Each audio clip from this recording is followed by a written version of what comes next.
The Orphaned Princess and the Forest Guardian. Once, in the kingdom of Eldermere, there lived a bright-eyed princess named Lyria. Her days were filled with laughter, feasts in the grand hall, and lessons from kindly tutors. But all that changed one storm-lashed night when the Shadowmaw came. The beast was no ordinary monster. It was a creature of living darkness, with jagged teeth that gleamed like broken swords and eyes that burned like embers.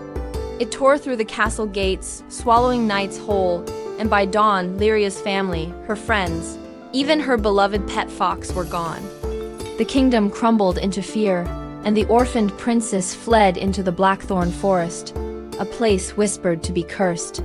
For weeks, Lyria wandered, surviving on berries and rainwater, until she stumbled upon a crumbling stone hut. Vines choked its walls, and the air smelled of iron and herbs.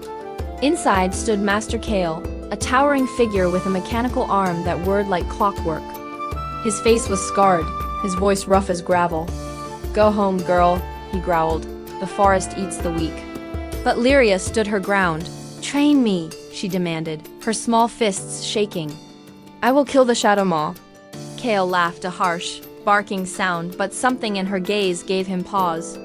So began Lyria's grueling apprenticeship? Morning started before the sun, with Kael hurling stones at her until she could dodge them blindfolded. She scaled the Thornspire peaks with bare hands, blood slick on the rocks. In the Cavern of Echoes, she faced illusions of her past, the Shadowmaw's jaws snapping at her heels, her parents' voices begging her to run. "Fear is the enemy," Kael would say. "Master it or it masters you." Years passed. The frail princess became a warrior, her sword dawn's edge, forged from sunlight and steel singing through the air like a hymn.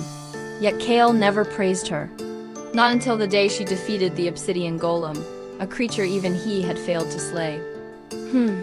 Not bad," he muttered, hiding a smile. When Lyria turned 18, she strapped on her armor and marched back to Eldermere. The Shadowmaw had made the castle its lair, its roars shaking the land.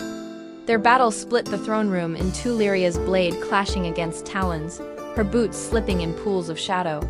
Just as the beast pinned her, she remembered Kael's final lesson. Strength isn't in your arms. It's in your heart. With a cry, she drove Dawn's edge into the Shadowmaw's chest. Light erupted, vaporizing the monster into ash. As the sun rose over Eldermere, Lyria, crowned queen, knelt by the castle gardens and planted a single moonbloom seed. A flower Kael had once said symbolized hope.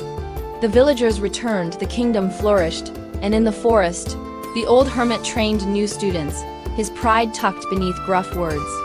And though Lyria ruled wisely, she often visited Blackthorn Forest, where Kael would grumble about royals tracking mud on my floors, before handing her a cup of his awful bitter tea. Together they kept the realm safe, proving that even the deepest darkness could be banished. By courage and a little help from family,